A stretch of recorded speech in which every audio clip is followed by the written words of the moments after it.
All right. Shalom. This is the brothers of GMS New Orleans coming at you with another live lesson. But before we get started, as always, we're going to give all praises, glory, and infinite honors to Yahweh, Bahashem, Yahweh Shai, Bahashem, Rakahak Wadash. Double honors to the apostles and elders, a great millstone who rule and teach well. And peace and salutations to you, sincere Akim out there, pushing this word in truth and sincerity to the four corners of the globe. May you brothers endure until the end. And to the few sincere Akwat out there diligently learning in silence, Shalom. And with this lesson, the title of it is The Last Laugh, because, all the brothers, the few sisters out there go through their daily trials and tribulations, demons afflicting their bodies, their minds, and all that.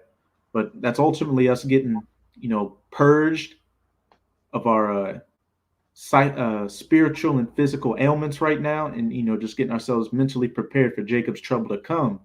While our people right now are living in their mirth, their happiness, not having to care in the world.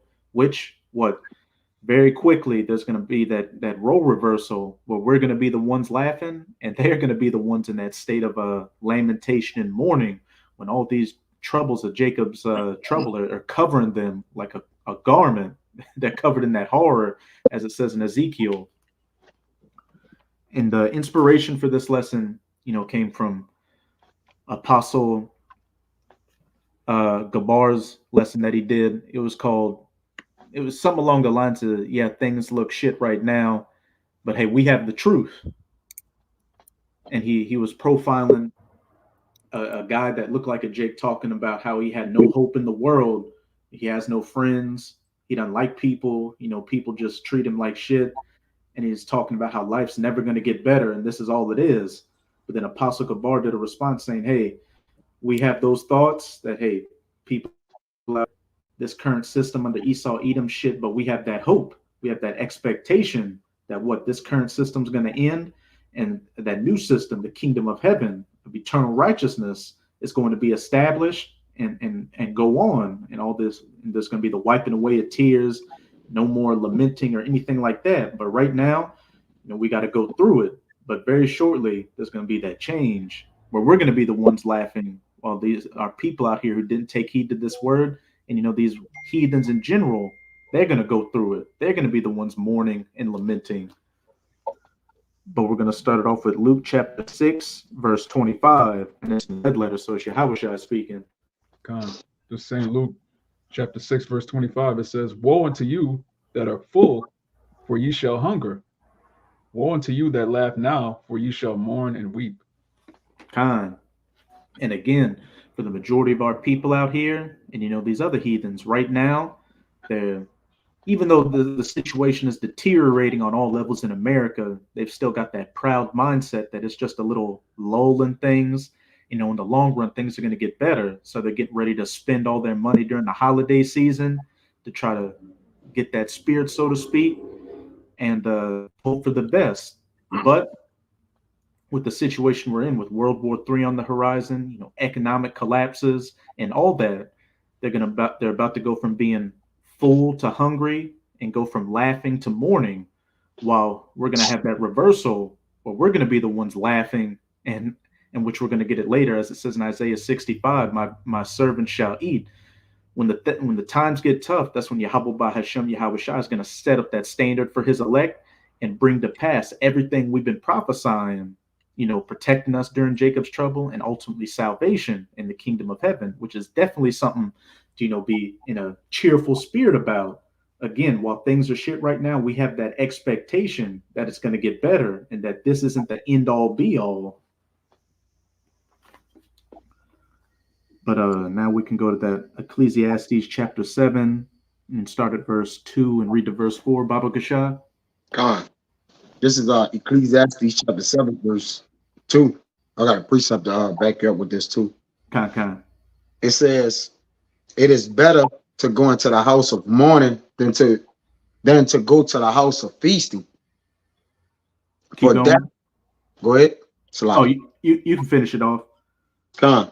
It says, for that is the end of all men, and the living will lay it to his heart. Con. It is better to go to the house of mourning than to go to the house of feasting.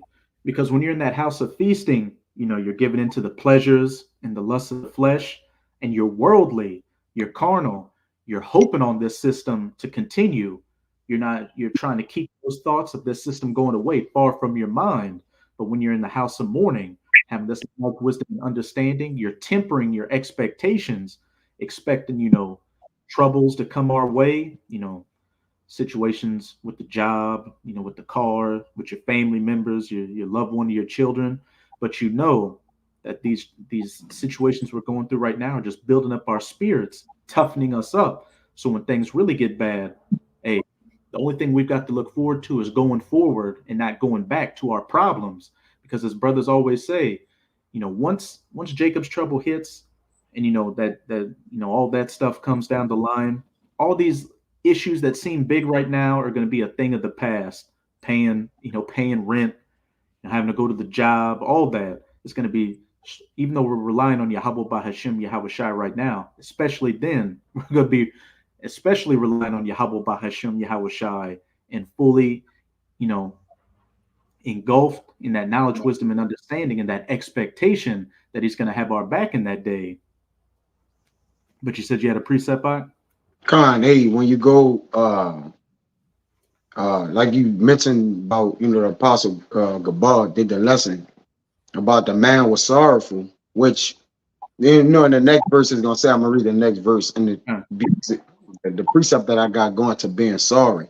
It says, sorrow is better than laughter, for by the sadness of the countenance, the heart is made better.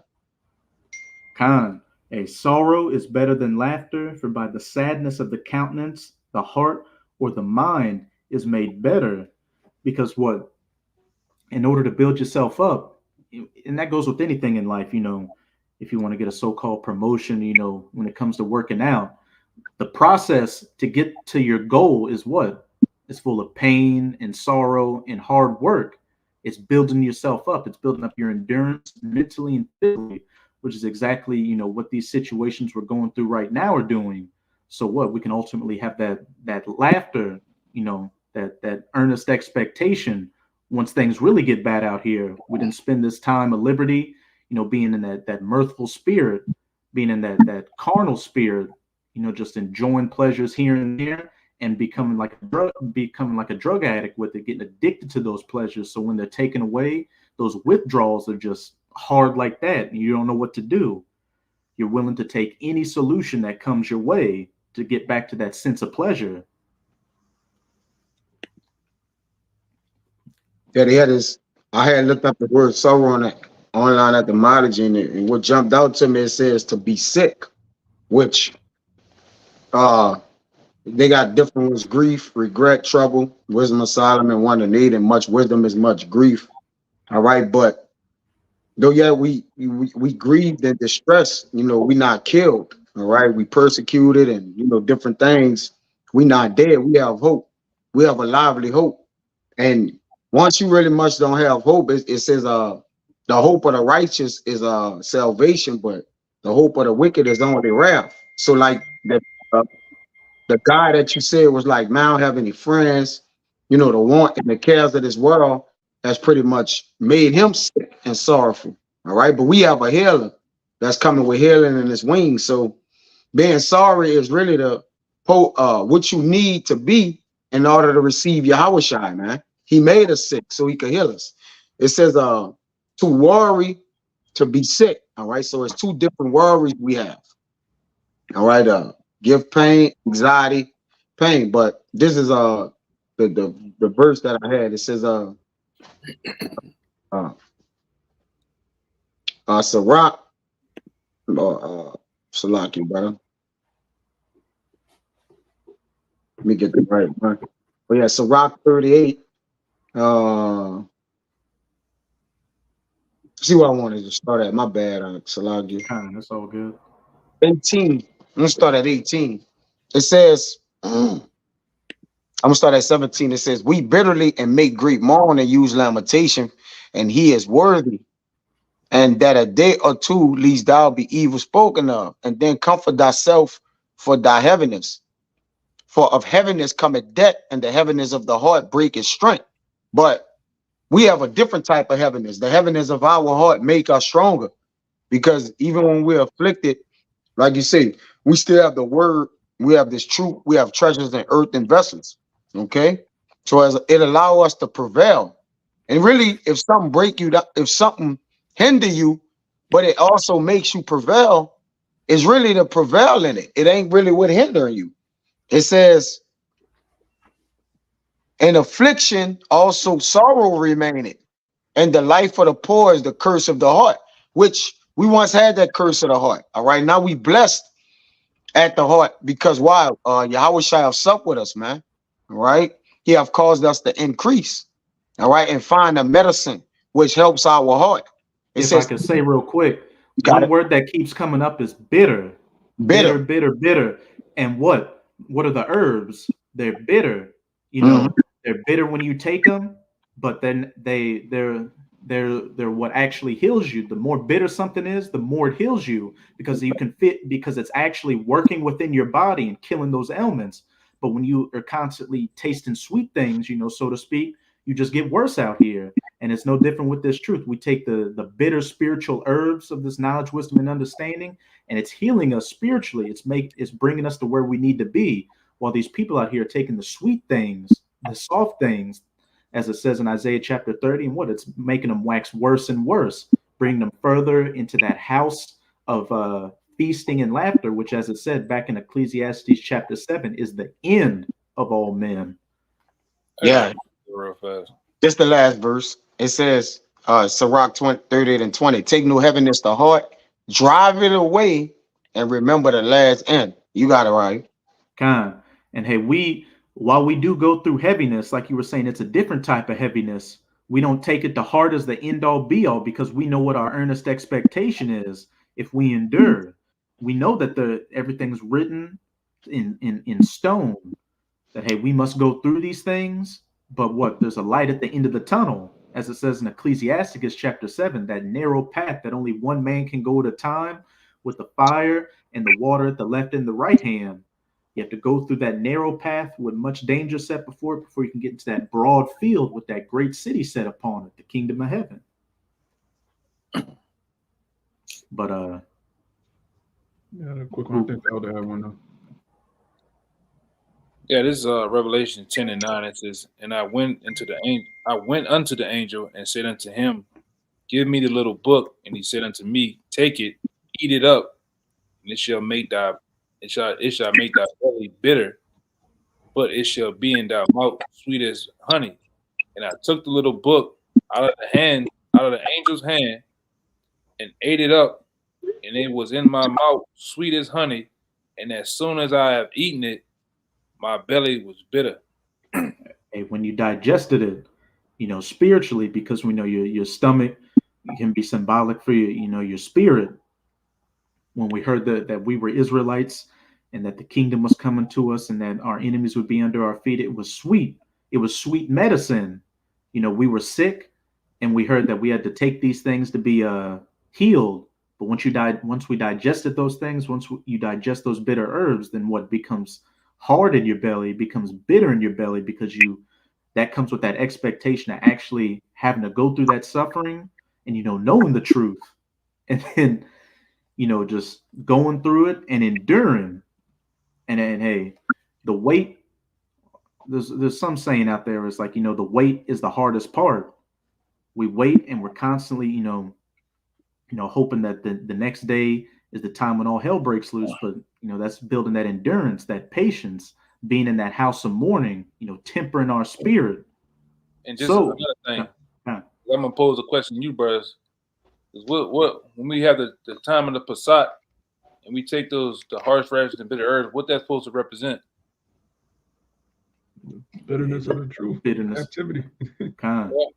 Bitterness of the truth, the captivity. So everything coincides with each other. Yahweh Shai being a physician, the physician does what? He prescribes you not this carbon chemical medicine that these devils give you, but he give you what? He prescribe you bitter herbs. So the bitter herb does what? it heals the body, man. And the main body part that Yahweh Shai prescribed us, the main for the heal is our minds, all right? And this truth and that Bible, all right?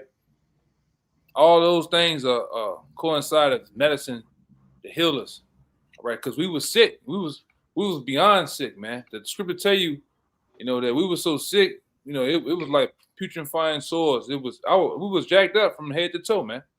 All right, and we still see that, we the ones that more or less was able to heal.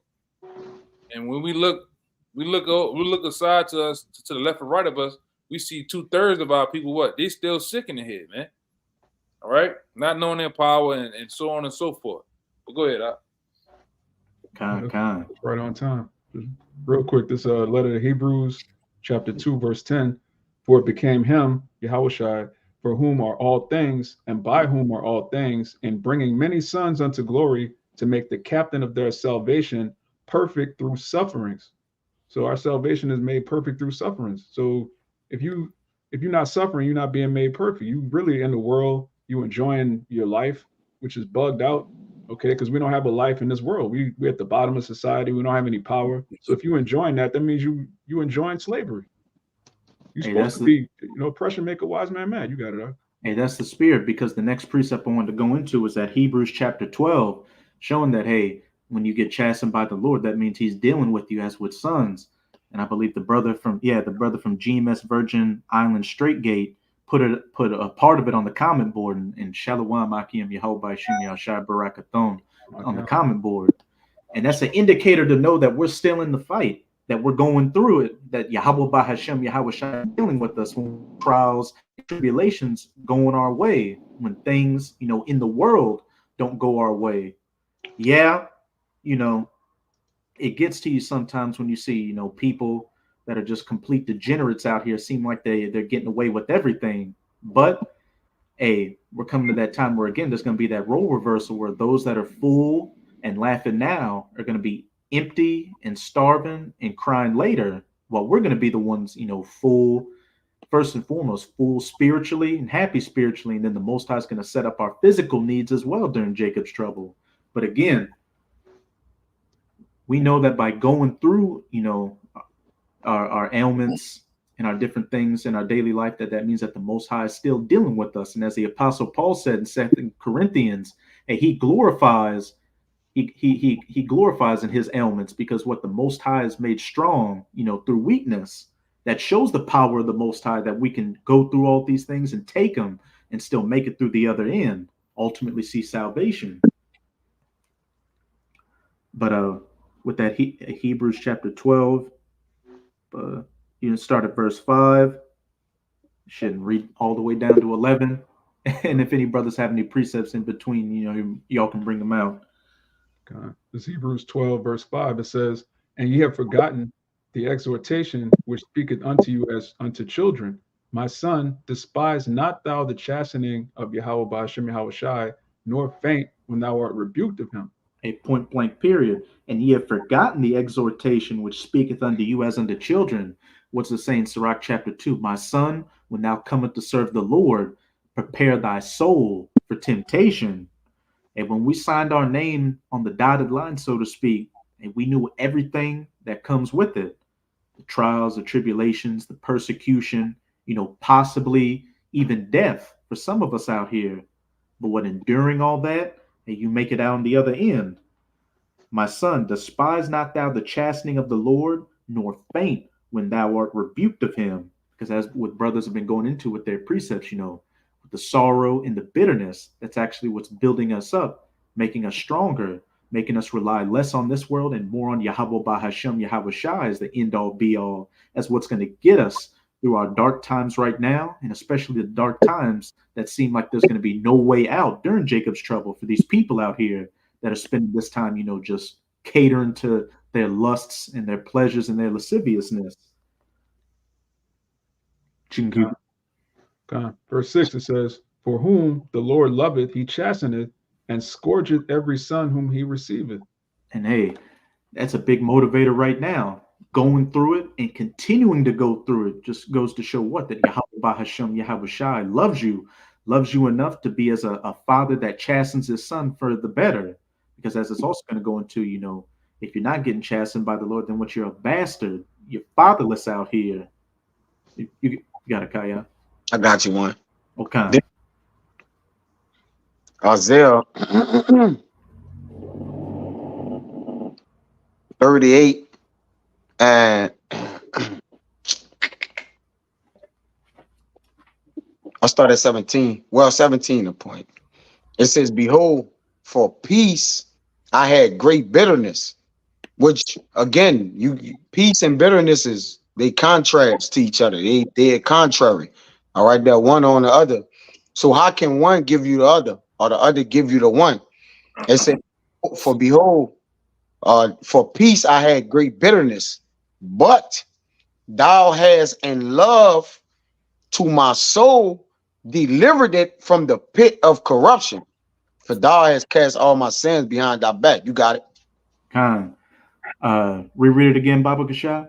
Isaiah 38 and 17. It says, behold, for peace I had great bitterness, but thou hast in love to my soul delivered it from the pit of corruption. For thou hast cast all my sins behind my back. Hey, this bitterness we're going through right now is what, delivering us from the corruption, if we truly believe in the scriptures, because, believing in about Hashem and following after his ways means what? We have to take ourselves away from this world. And what does that take us away from? The temptations, the sin out here, which ultimately delivers us from the pit and, ultimate judgment that's coming these people's ways.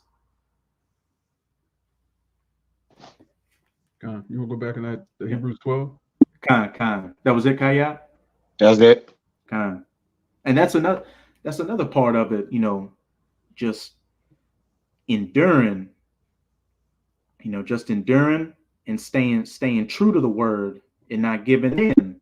Because as we get closer to the end, and a lot of brothers can attest to it, the things that you may have enjoyed in the world or whatnot, they seem to be coming at you, coming at you straightforward or coming at you subtly to make you go off. But what? That just, again, makes us lean more and more unto Yahweh Bahashem, Yahweh Shah, going into that house of mourning, trusting in him and not giving in, because, you make that one wrong move and slip, you never get back up.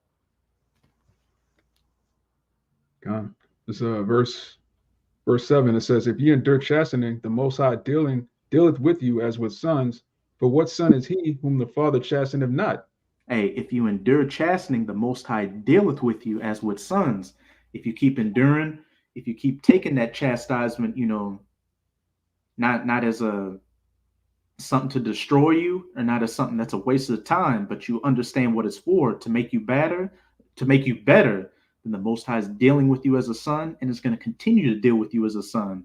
You're not going to abaratazah, you're not going to get bugged out and fall back into the world and become, worse off than you were, even before you were in the world, because it says all throughout the scriptures that, as a dog returneth unto his vomit, worse is that state of the man, that latter state of the man, because, you heard the word, you heard the truth, you've seen the truth, but what you gave all that up to go back into the world, that means you're going to get beaten with many stripes, and your end is just going to be that much worse. It says, but if ye be without chastisement, whereof are slacking, if ye be without chastisement, whereof all are partakers, then are ye bastards and not sons. Hey, as brothers also say, if you're just going through your walk with nothing happening to you, you better really be questioning yourself, because all throughout the scriptures, it says that, hey, we're going to go through it. We have to expect these hard times. And, again, that's ultimately what's making you better. But if you're just gliding through everything, chances are you're not of that elect number. And the Most High is dealing with you as not a son, as a bastard. And you're just in that house of mourning, which, again, is ultimately going to be the end of all men. Hey, where the majority of our people are going. And I'm going to say this, too. In the process of your fall and slipping, sometimes you, as the individual, have to realize and take a second before you get back up. Why? And look around, understand why you fell. Why is the Lord doing this to me? All right, because most people just slip and fall and get right back up and never take in the process of why does it keep on happening. And sometimes the Lord keeps letting the same thing happen because you haven't grown. All right, you haven't conquered whatever particular thing you thought you conquered, man. All right, and like I said, I'm saying that from experience. The Lord kicking my ass for shit, man. Not having patience in the beginning and different things like that. But over time, you gotta overall look at the situation or whatever blow that happened to you and understand why it's happening. All right, and sometimes you don't realize it till years later down the line. Like, damn, I went through that. All right, and the Lord might test you again. I went through that because I didn't have patience. I was a hothead. I was however you was when you first coming in, because those particular traits, those negative traits that we come into the truth with, have to die off, man. Right, and the Lord tests those things, man. Go ahead, Con, you can't take those vices into Jacob's trouble, because when things are on the line right now, but when they really on the line, when it's making life or death decisions, and those things you didn't conquer, during this grace period come upon you and you give into it, that's definitely going to be your final cut. That's definitely going to be when you just get completely taken out. No more second chances on things. So to back up what the elder brother was saying, it will behoove you right now, if you're going through things and it's a situation that keeps coming up, to really examine it, not to just, I don't want to say just not get back up on your feet, but really not brush it under the rug and just automatically be like, okay, I went through it, I understand it's something, so I got to work on it. Really marinate on what that is. Yeah, analyze your situation, man. Truly analyzing your situation, because like this brother, he kind of hinted on, talking about the brother Riot. I know that over time that was once a saying among GMS. Early on, there's only two things going on with the Lord trying to do. Either the Lord trying to destroy you, or He's trying to build you up. All right. But go ahead, I think you had a point, Kaya. Yeah, just to back y'all up, in Luke 21:19, it says, in your patience possess ye your soul. So patience, go back to, you suffer, or you afflicted, but you still got to possess your soul, which anything you got a possession of, or you're keeping watch over, because you have a possession of something, you have a duty for it. All right, you have to keep watch over it. You have to, do the things it consists of, basically retaining and obtaining. All right, so as you in your patience and you suffering, bro, just understand what you're suffering for. Who's suffering? Then just don't, like, if your arm hurt, do you never go find out why your arm and your ribs, your whatever hurting? You just never go find out why it's hurting. You just let it hurt and just don't do nothing about it. Nah, man. It's the same with us in the ministry. You got it, bro. Kind. You can keep going in that Hebrews chapter 12. Amawad Baba Kasha. Verse 9. Furthermore, we have had fathers of our flesh, which corrected us, and we gave them reverence. Shall we not much rather be in subjection unto the Father of spirits and live? Hey, straight to the point. We've had, brothers that have been blessed to have, fathers or mentors in their life. They gave them advice based off of their experiences in the flesh. And, a lot of it was good advice and whatnot, but it really never gave you the answers, or the answers that you really needed, which when we came into this knowledge, wisdom, and understanding, we got every answer we needed, why we're in this situation we're in, what's about to come and what we need to do to ultimately receive salvation. And a part of that being what? The sufferings that we have to go through, because, people in the world that you looked up to, the advice they gave you was for what? For you not to suffer, because they're going through their past life experiences. And, just being in this flesh, the last thing you want to do is suffer. So a lot of advice you get from people is, to troubleshoot things, so to speak. But what this truth gives you is tell you, no, you got to go through it. You got to go through the fire, and you got to expect to be in that fire. But what? It's ultimately going to try you and burn off those impurities and make you a better person at the end, giving you what you need instead of what you want to hear. Yeah, and at some point, those same demons that you're running from, the best way to conquer them is to turn around and face them. That's the best way. That's the best thing to do. You got to face those demons, man. All right? And conquer them. before they conquer you, because we don't have that much time. You know. Weird up. Hey, that's a beautiful point you made. In any situation in your life that's ever been daunting, what if you handled that situation head on like a man, whatever the outcome was, you at least stood up to it and handled it instead of constantly running away from it and the situation just getting worse and worse and worse until it became completely overwhelming to where it became insurmountable. As it says, he that contendeth small things falleth he that contendeth small things falleth little by little. You just covering putting dirt over a situation, brushing it under the carpet. What it's just gonna it's the problem didn't go away. You just pushed it to the side for a little season, but eventually you're gonna have to face it head on. Yeah, turn around. Just turn around and face the demon, man. And man the fuck up. All right. Like we used to go, there's a video we did back then. All right. Like the old Dallas, well, the Dallas camp that you see today, if they used to have another name, whatever it was called, Man of Jacob. All right. Man up, Jacob. And that's what Jake needs to do on a constant basis, to man up. A lot of dudes come in with these traits of little boys, man, and don't want to man up to whatever situation comes into play in their own lives, all right, even in the ministry, all right. Jake and a lot of dudes want to stay in that Peter Pan.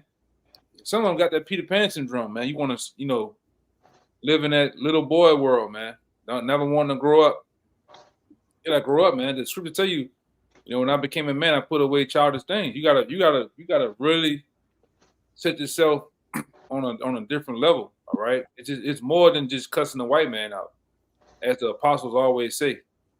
All right, as different brothers and elders always say, and that's a true statement. It's more. This truth is way bigger than just cussing the white man out. You doing an overhaul of your damn self, man. Day in and day out in the truth. All right. Even and the most important thing, when the cameras is off, when nobody sees you. All right. When the brothers ain't around, what are you doing?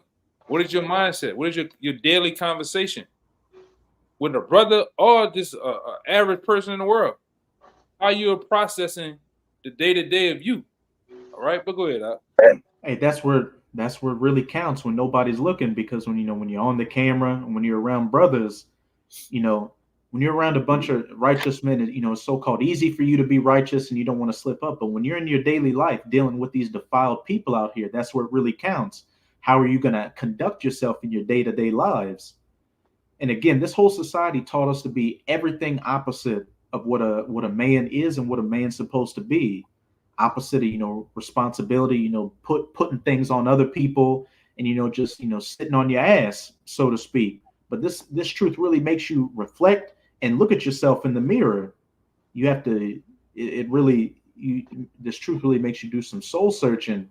And a lot of the things you see in the mirror is a lot of ugly things that you would rather turn away from and not look at, because it's just so shameful when you do look at these things. And in some instances, it feels like it just completely breaks your spirit that you have these thoughts, or you so-called capable of doing these things. But that's where the growth happens. You can't know that you have a problem until you acknowledge that problem. And then with this knowledge, wisdom, and understanding, it gives you all the answers to build yourself back up and become a true man, a man of the Lord. And that bitterness, that chastisement, that mourning is a major process of it. Because if you have no tension, no stress or anything, you can't build yourself up. As they have that saying, pressure is what makes diamonds. Like that hard, beautiful looking, substance, that indestructible substance can only be made by that pressure to form it, to make it into that finished product. But read on down to 11? Con.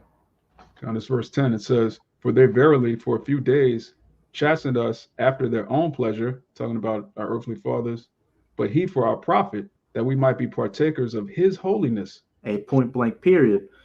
For they verily for a few days chastened us after their own pleasure. You grew up with a mentor or a father figure. In a lot of cases, as sad as it is to say, your mom took that fatherly role, and they only dealt with you for so long until what? They got tired of dealing with you, and you know the flesh kicked in. But the Most High deals with us for our profit. Yahweh by Hashem Yahweh Shai is dealing with us and giving us all the answers we need to truly build ourselves up and be successful, and ultimately to endure the chastening and the things we got to go through so we can make it out through the other end. God, it says, now no chastening for the present seemeth to be joyous, but grievous. Nevertheless, afterward it yieldeth the peaceable fruit of righteousness unto them which are exercised thereby. Khan. Now no chastening for the present seemeth to be joyous, but grievous. And every brother on this camera, myself included, we've gone through our trials and tribulations where at the moment you just feel like shit.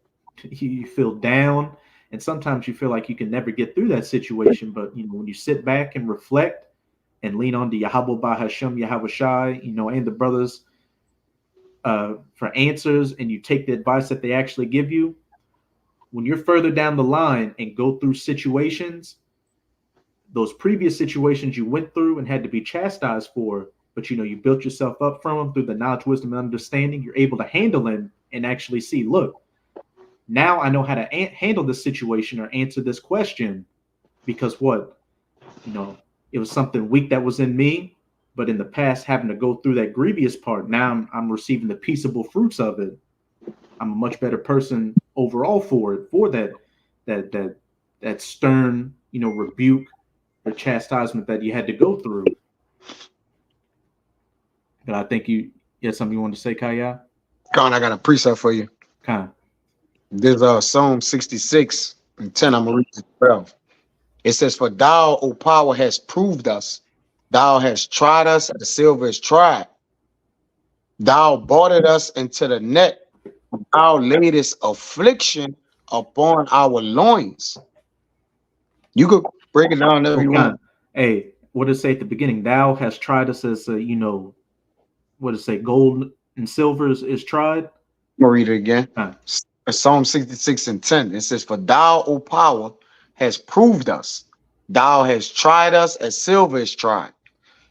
And hey, there's that example that Edomite looking lady brought up where, she would read those precepts dealing with, what did it mean? What did the Most High mean when he was referring to going through trials and tribulations as gold and silver being refined in the fire?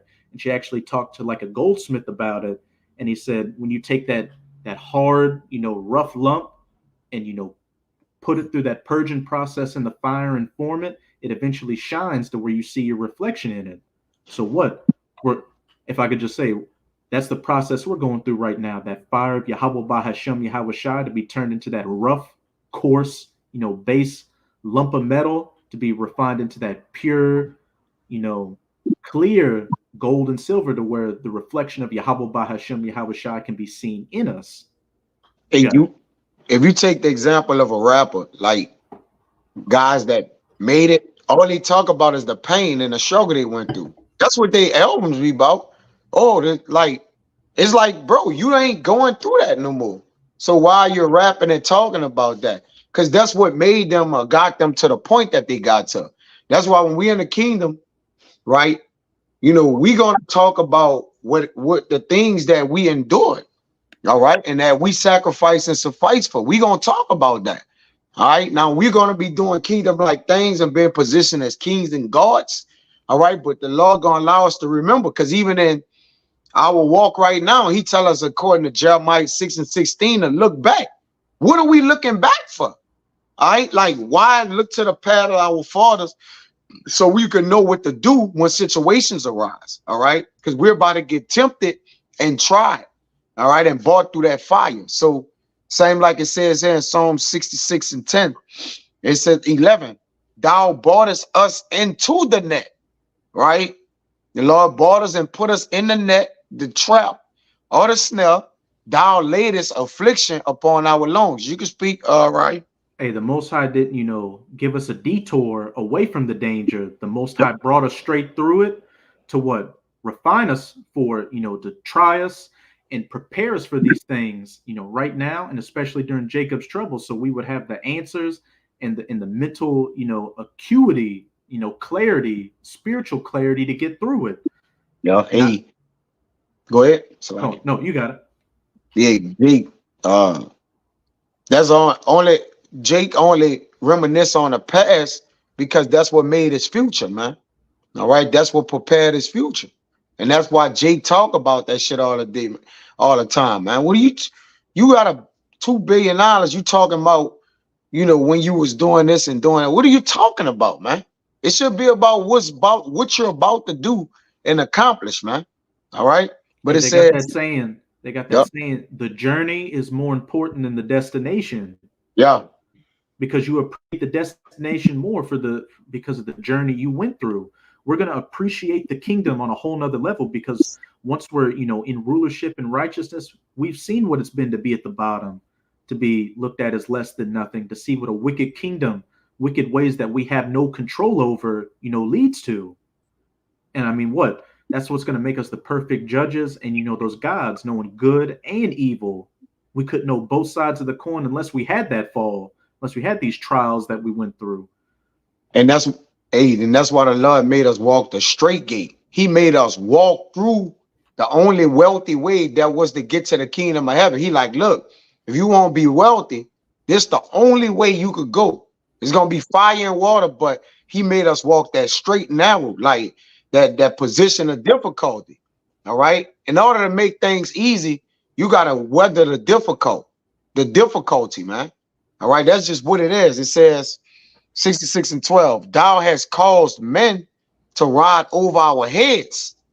We went through fire and through water, but thou brought us out into a wealthy place. You got it. Hey, he called men to ride over our heads, our enemies ruling over us and abusing us.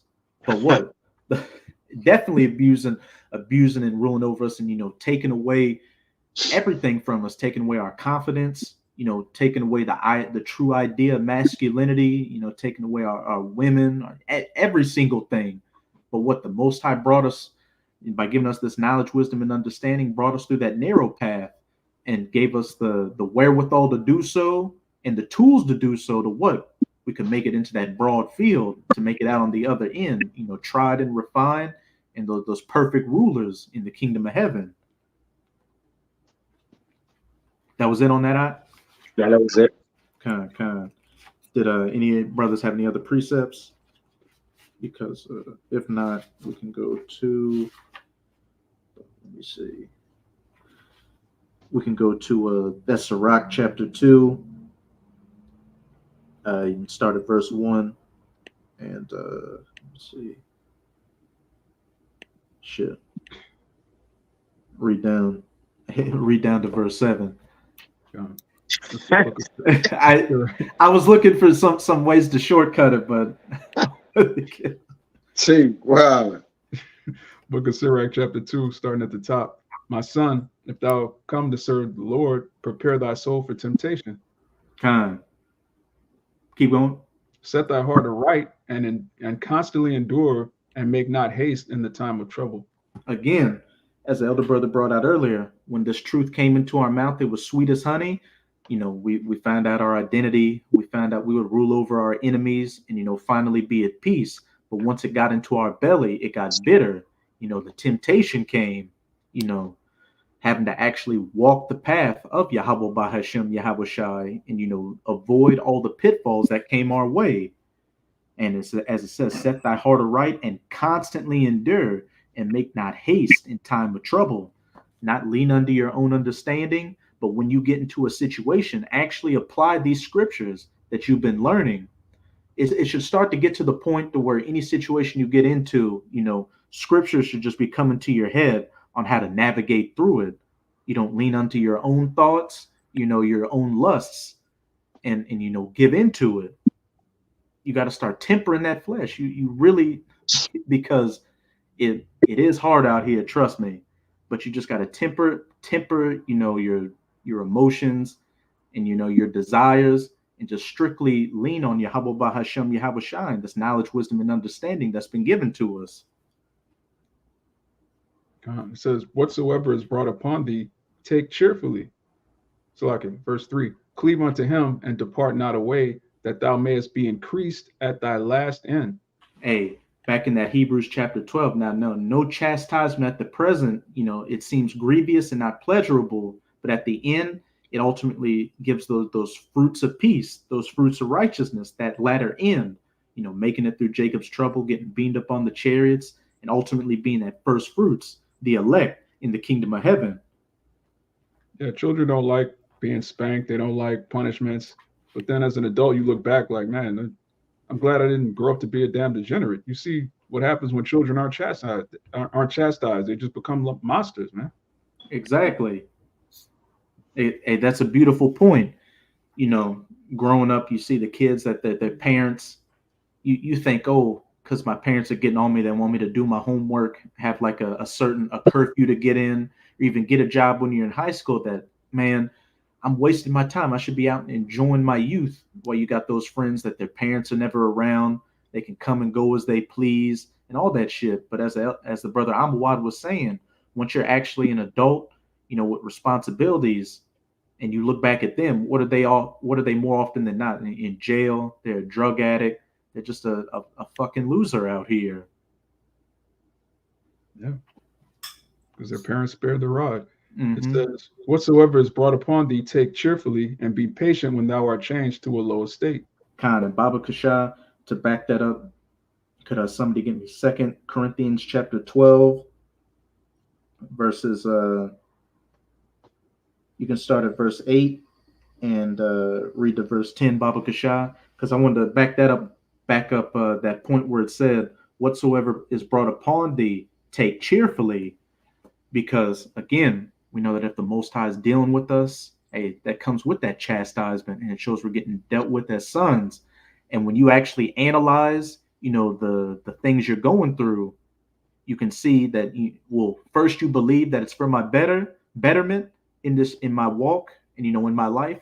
Then once you get further down in your walk, when that situation comes up again that you were chastised before about, and you're able to navigate through it and conquer those challenges. You're able to look that demon in the face, and you actually glorify in it, knowing that, look, the more things that are put upon me and I handle it, the more confident I become, the more of a man of Yahweh Bahashem Yahushai I become, the more righteous I become, and the less I care about the things in this world, the desires and the lust of the flesh.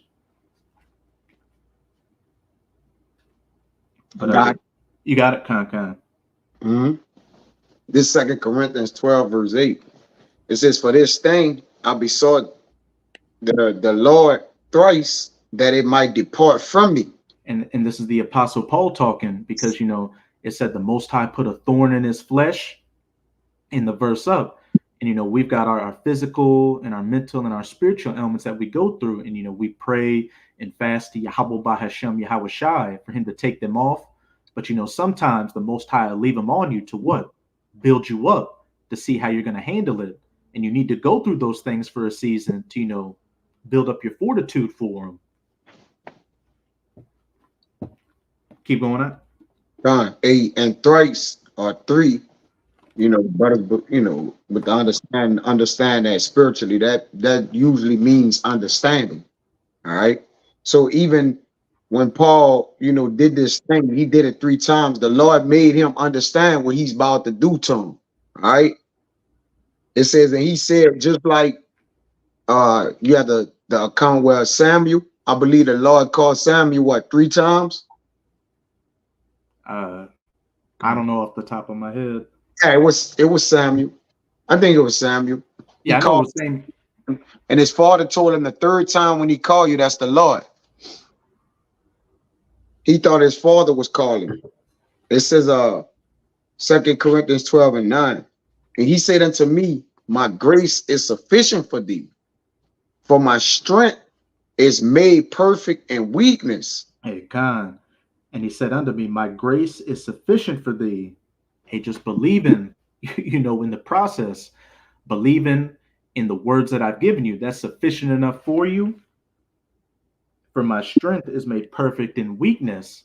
And we see the power and the glory of Yahweh Bahashem Yahushai when we go through our ailments, and sometimes we really got to stew in them.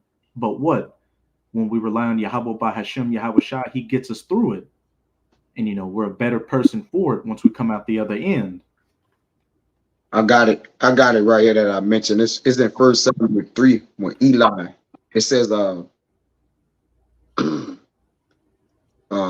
Samuel 3 and 4, that the Lord called Samuel, and he answered, Here am I. And he ran unto Eli and said, Here am I, for thou callest me. And he said, I called not. Lie down again. And he went and lay down, and the Lord called, the Lord is in all caps, called yet again Samuel. And Samuel arose and went to Eli and said, Here am I, for thou didst call me. And he said, Call not, my son, lie down again. Now Samuel did not yet know the Lord, know Yahweh, that's in caps, neither was the word of Yahweh yet revealed unto him. And the Lord called Samuel again the third time. So it's the same thing Paul prayed thrice too. All right. It says, and he arose and went to Eli and said, Here am I, for thou didst call me. And Eli perceived that Yahweh had called the child.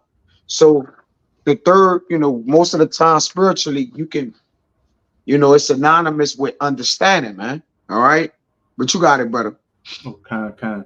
You can keep reading that 2 Corinthians, Baba Kasha. It says, most gladly, the rest of the verse in verse 9. Most gladly, therefore, I will rather glory in my infirmities, that the power of Mashiach may rest upon me. Hey, we glory in these infirmities. We glory in these chastisements because we ultimately know that it means that Yahweh Bahashem, Yahweh Shah is dealing with us as with sons. And back in that Sirach 2, whatsoever is brought upon thee, take cheerfully and be patient when thou art changed to a low estate.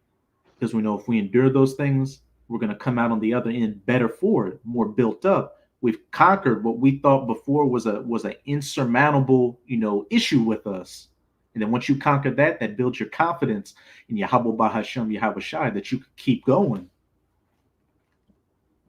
But you're going to read that verse 10, Baba Kasha? Therefore, I take pleasures in infirmities and reproaches and necessities and persecutions and distresses for the Mashiach's sake. For when I am weak, then I am strong. Hey, because we trust in the process. We know that trusting in Yahweh Bahashem, Yahweh Shai is ultimately for our betterment. And you start to, I'm not going to say you look forward to it, but when these situations come your way, you know that, hey, this Abarat Azad does it, but this isn't to destroy me. This is to make me better.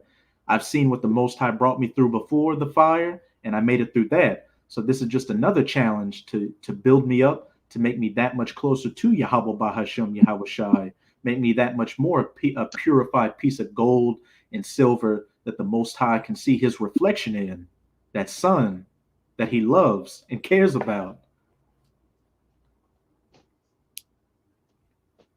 But you can read that verse 5 back in Sirach chapter 2, Baba Kasha. It's back in Sirach 2, verse 5. For gold is tried in the fire, and acceptable men in the furnace of adversity. A point blank period. For gold is tried in the fire, and acceptable men that are accepted of Yahweh Bahashem, Yahweh Shai, in the furnace of adversity, taught to be accepted, be those sons, be of that elect number, that first fruits. But, believe in him, and he will help thee. Order thy way aright, and trust in him. Keep going. Ye that fear Yahweh, Bahashem Yahweh Shai, wait for his mercy, and go not aside, lest ye fall. Hey, and it all speaks for itself. Wait for his mercy, and go not aside, lest ye fall. Read verse 8. Ye that fear Yahweh, Bahashem Yahweh Shai, believe him, and your reward shall not fail. And we do believe in the ways of Yahweh Bahashem, Yahweh Shai. We take this chastisement, cheerfully, and what?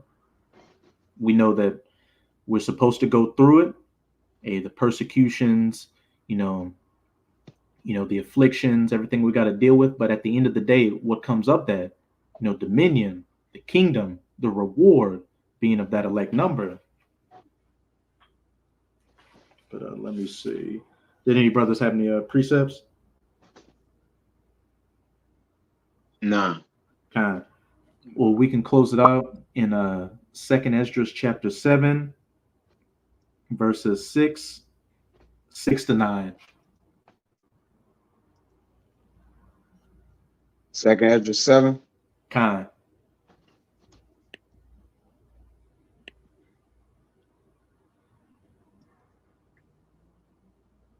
This 2nd Ezra chapter 7, verse 6. It says, there is also another thing. A city is builded and set upon a broad field, and is full of all good things. Hey, the kingdom of heaven, which we're diligently working towards, eternal righteousness, eternal peace, and everything you've ever desired, going your way. Of course, righteousness.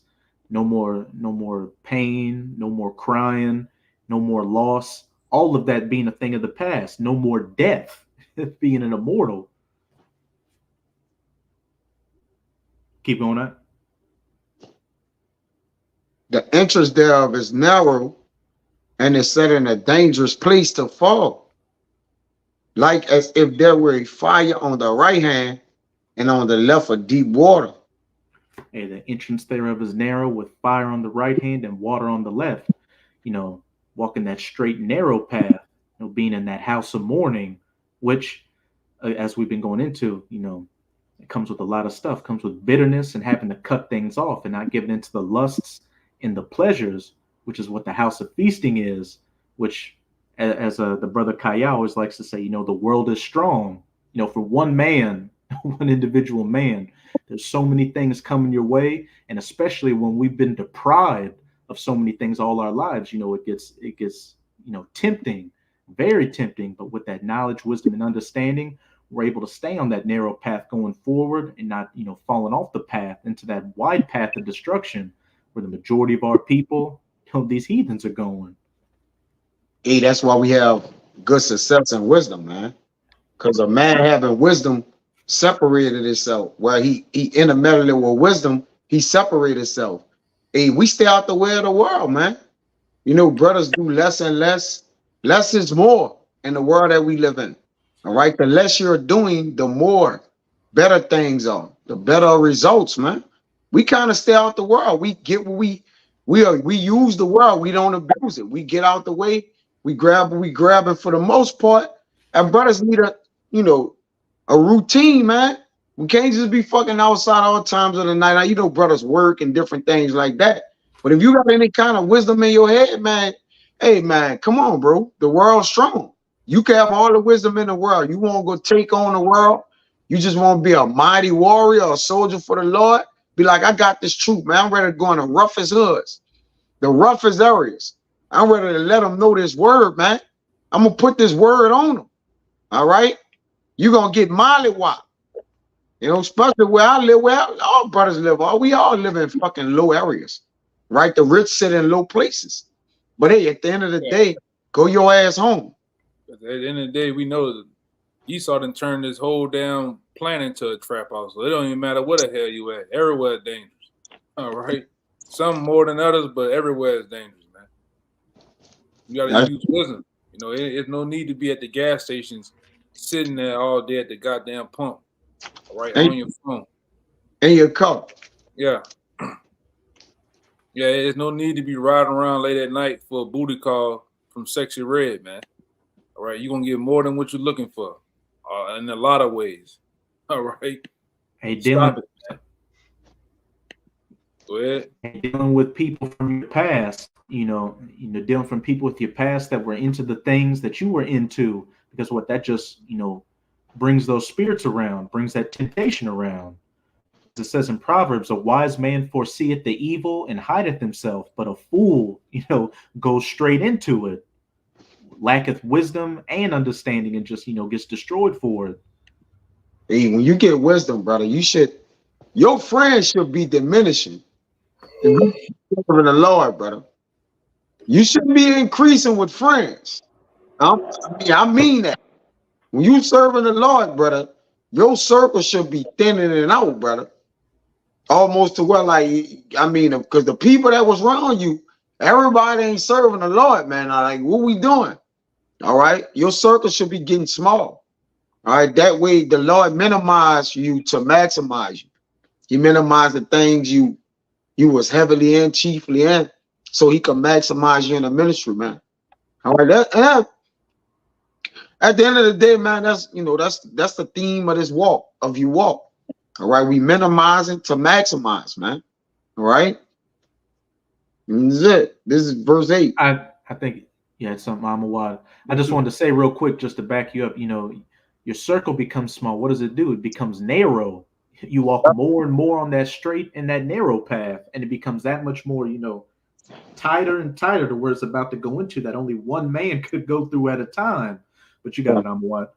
Yeah, real quick, 7 words. St. John 3:30. He must increase, but I must decrease. Straight to the point. Khan. Yahweh Bahashem, Yahweh Shai must increase, but I must decrease. Decrease in your cares and your affairs and, whatever wishes or aspirations or dreams you had, so that Yahweh Bahashem, Yahweh Shai, and you being a servant unto him can increase, because Yahweh Shai is what's bringing us, everything we've ever wanted. Yahweh Bahashem, Yahweh Shai is bringing us everything we've ever wanted. That ultimate peace and rest and dominion and that kingdom, that great city that is set upon that hill in that broad place. Verse 8. Okay. And only one path between them both, even between the fire and the water, so small that there could but one man go there at once. Hey, as we keep going, just to back you up, hey, your friend circle becomes smaller, and just the things you do in the world become smaller and smaller. Everything just becomes that much stricter. That, you get set in that routine and just keep going and not look to the left or to the right, because that, hey, a lot of things in this world, they could catch your eye, and that could be the last thing they ever catch. Last thing your eyes ever catch before you fall off the side into that wide path of destruction, that wide fire, that wide water. But you can read that verse 9 at. That's 8. Okay, yeah, come, Shalom. It says, if this city now given into a man for inheritance, if he never shall pass the danger set before it, how shall he receive this inheritance? Hey, if he shall never pass the danger set before it, we got to go through it. The bitterness, the chastisement, the persecutions, the afflictions, everything we deal with, we have to go through it, because as it says, how shall he receive this inheritance? Hey, the Most High wants to see that we're worthy to receive this reward, that, we fully trusted in him, giving up the ways of this world, decrease, so that we could give into the ways of Yahweh Bahashem, Yahweh Shai, so that they could increase, that ultimately we could increase with them. But let me jump to 14 now. Okay. It says, if then they that live labor not to enter these straight and vain things, they can never receive those that are laid up for them. Yeah. If they labor not to enter into these things or go through it, deal with the chastisement, just deal with everything that comes our way, then are they not worthy, to receive the kingdom, to receive, that reward? That's right. But that's all I had. Did any brothers have any precepts or closing points they wanted to make? No, that's it. That's it. Hey, so with that, we hope you sincere Akim and Akwath were edified by this lesson. And again, as always, we're going to give all praises, glory, and infinite honors to Yahweh, Bahashem, Yahweh Shai, Bahashem, Barakah Wadash. Double honors to the apostles and elders of Great Millstone who rule and teach well. And peace and salutations to you, sincere Akim out there, pushing this word in truth and sincerity to the four corners of the globe. May you brothers endure until the end. Shalom. Shalom.